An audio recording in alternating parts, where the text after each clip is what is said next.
Stock market से return बनता है ये तो हम सबको पता है, लेकिन कौन से स्टॉक में लगाए? इतने सारे स्टॉक्स है। बॉम्बे स्टॉक एक्सचेंज में टोटल 5000 से भी ज़्यादा स्टॉक्स है। तो इसमें से कौन सा स्टॉक लगाए जो हमें हर साल कॉन्सिस्टेंटली हमारे वेल्थ को एक अच्छे रेट ऑफ रिटर्न से ग्रो कर सके। तो जब भी ये ख्याल हमारे दिमाग में आता है ना, तो हमें बताया जाता है कि इंडेक्स फंड्स आर बेस्ट, क्योंकि इंडेक्स फंड आपको हर साल ऑन एन एवरेज 15% का CAGR तो देता ही देता है।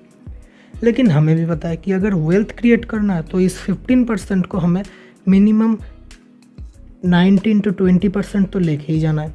और जैसा कि हमें पता है कि इस दुनिया के सबसे ज़्यादा रिचेस्ट जो इन्वेस्टर है वॉरेन बफेट का जो एनुअल CAGR है वो है 21%।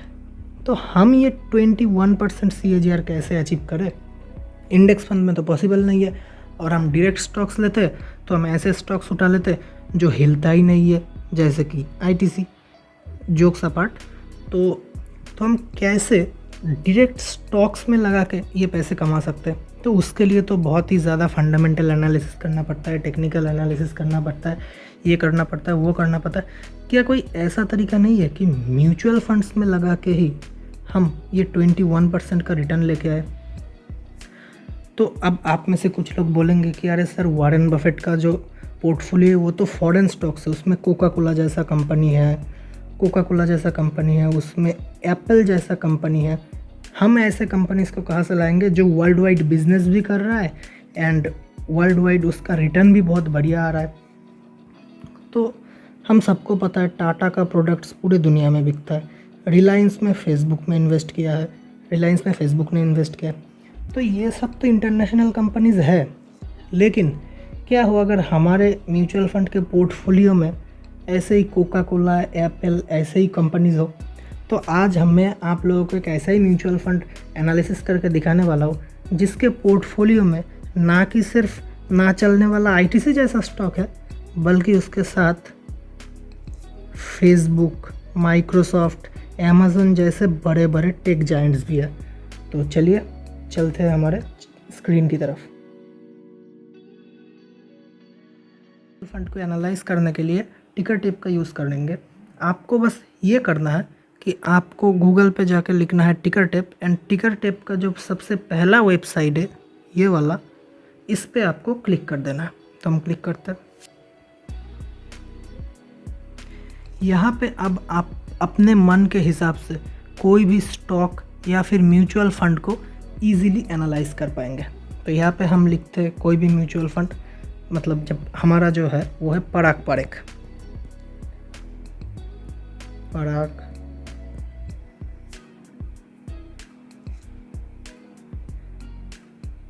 Parekh flexi cap fund. अब ये जो पराग पारेख फ्लेक्सी कैप फंड है ये रिटेलर्स के बीच में बहुत ही ज़्यादा इंटरेस्टिंग है। क्यों है? क्योंकि अब अगर इसका 5 ईयर का CAGR देखेंगे जो कि है लगभग 21.93, यानी कि 22% के एनुअल CAGR के, जो वॉरेन बफेट के CAGR से भी 1% ज़्यादा है। और अगर आप इसका मैक्सिमम देखेंगे तो मैक्सिमम इसका है तो 21% 37, ये भी 37% ज़्यादा है, 0.37% ज़्यादा है वॉरेन बफेट सर के पोर्टफोलियो के रिटर्न से। तो लॉन्ग टर्म में 1% का क्या फ़र्क पड़ता है ये तो आप लोगों ने मेरे पिछले वीडियोस में देखा ही होगा। तो अब हम समझेंगे कि या इस फंड में इन्वेस्ट आपको करना चाहिए या फिर नहीं करना चाहिए। तो यहाँ पे अगर हम रिटर्न वाइज बात करें तो मैक्सिमम रिटर्न, 5 ईयर रिटर्न अगर हम देखेंगे तो यहाँ पे 21.93 एंड मैक्स में 21.37, जो कि एक बहुत ही ज़्यादा हाई रिटर्न है।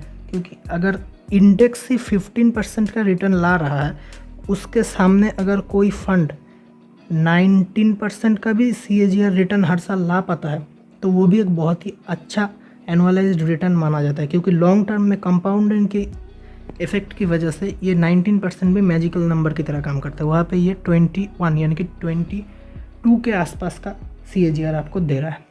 तो return wise it's very good. अब हम देखते हैं कि इस फंड के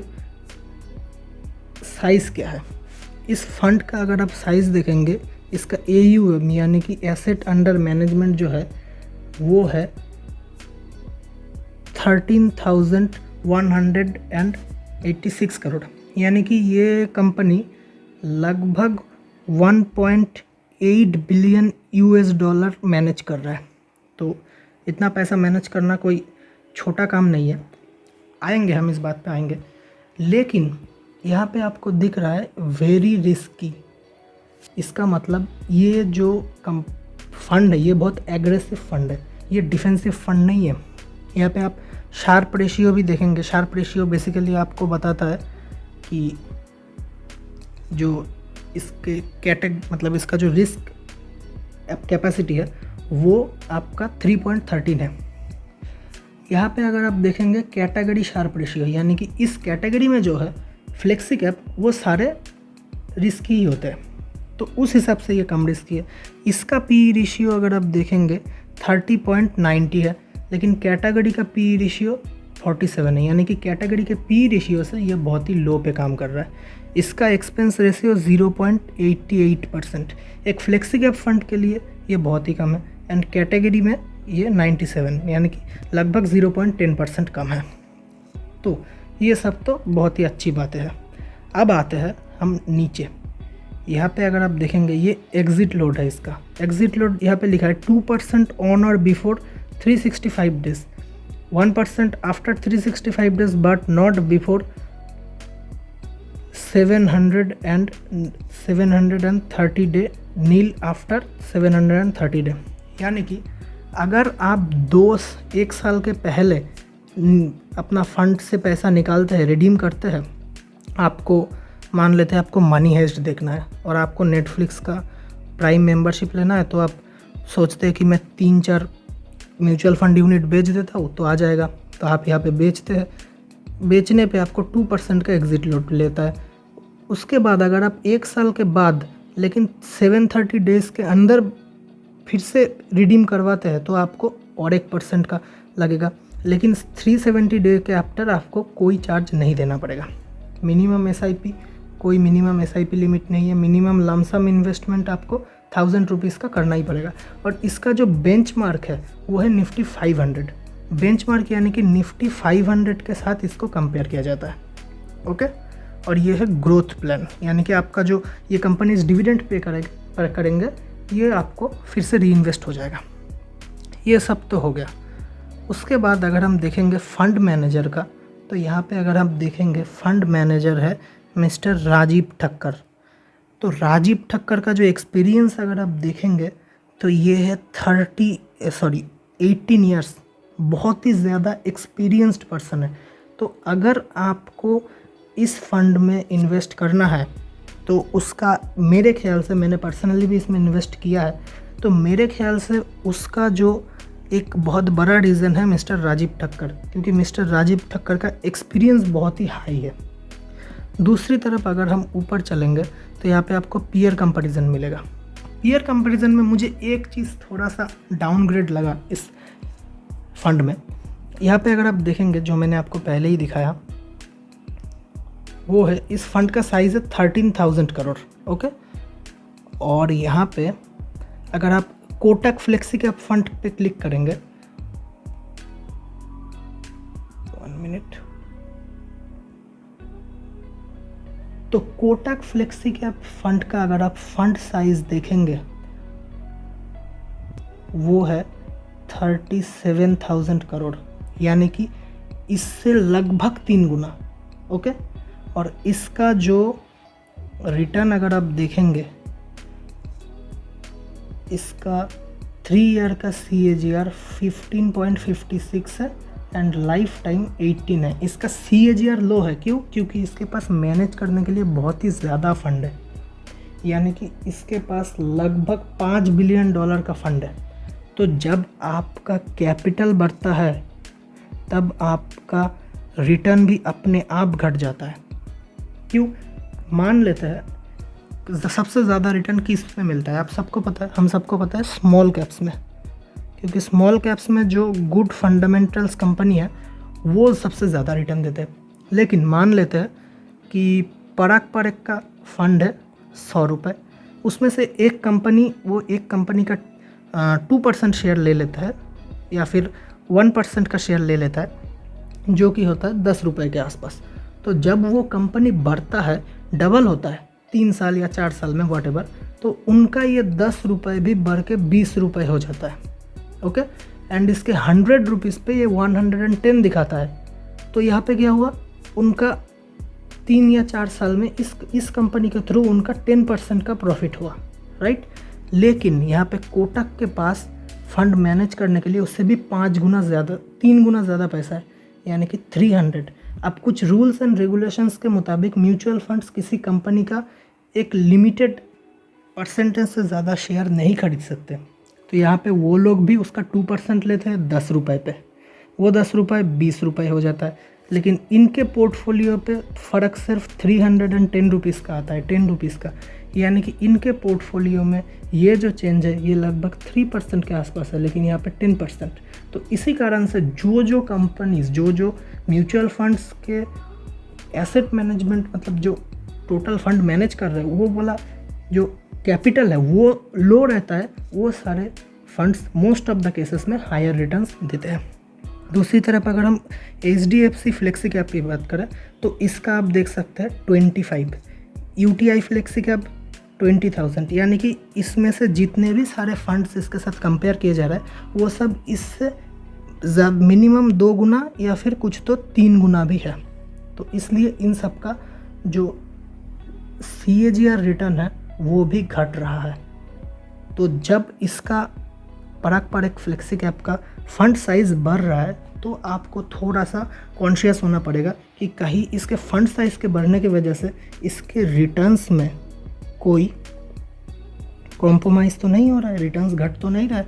क्योंकि अभी ये कम फंड्स मैनेज कर रहा है तो ऑब्वियसली 13,000 करोड़ मैनेज करना भी कोई बच्चों का खेल नहीं है, लेकिन उसके मुताबिक 20,000 करोड़ 39,000 करोड़ ये थोड़ा ज़्यादा डिफ़िकल्ट है मेरे ख्याल से। ये हो गया। दूसरा, ये तो पीयर प्राइस कंपैरिजन में, यानी कि अगर आप सितंबर 2020 में लगाते हैं तो HDFC सबको अब सबसे ज़्यादा रिटर्न देता, पराग पारेख दूसरे नंबर पे, यहाँ पे कोटक तीसरे नंबर पे। ओके, तो ये तो हो गया। दूसरी बात, अगर हम पोर्टफोलियो की बात करें, ये है मेन थिंग।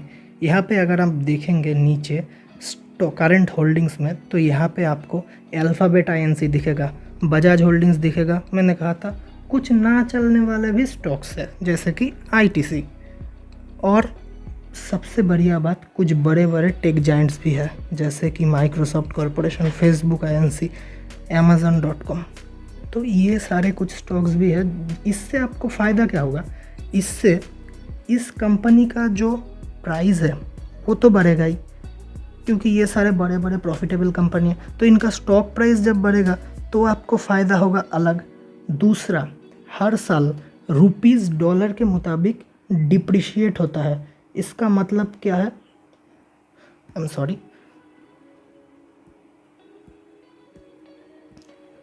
रुपीज़ डॉलर के हिसाब से डिप्रिशिएट होता है। इसका मतलब जो डॉलर का प्राइस है वो बढ़ता है, तो वो लगभग हर साल 1.5 से 2% के हिसाब से बढ़ता है डॉलर। तो यहाँ पे आपको माइक्रोसॉफ्ट कॉरपोरेशन का शेयर का प्राइस तो बढ़ता हुआ मिलेगा ही, लेकिन फेसबुक का भी मिलेगा, अमेज़न का भी मिलेगा, लेकिन क्योंकि इन सारे स्टॉक्स में अपने डॉलर्स में इस म्यूचुअल फंड में इन्वेस्ट किया है, तो उस डॉलर का जो 2% का एप्रिसिएशन है वो भी आपको मिलेगा। तो यहाँ पे आपका ओवरऑल रिटर्न हाई हो जाता है। एंड यहाँ पे अगर आप देखेंगे कि इनका सबसे ज़्यादा होल्डिंग IT सर्विस में है। क्यों? क्योंकि IT is the future, information and technology is the future, ये सब तो आपको पता ही है। तो ये था एक छोटा सा ब्रीफ एनालिसिस पराग पारेख फ्लेक्सी कैप फंड का। उम्मीद है आपको ये एनालिसिस पसंद आया होगा। अगर पसंद आया है तो वीडियो को लाइक कीजिए, चैनल को सब्सक्राइब कीजिए। मैं मिलता हूँ आपको नेक्स्ट वीडियो में। और हाँ, आपको कौन से फंड्स में ज़्यादा इंटरेस्ट है उस फंड्स का नाम भी नीचे टाइप कर सकते हैं, मैं उसका भी एनालिसिस कर सकता हूँ। तो तब तक के लिए थैंक्स फॉर वॉचिंग।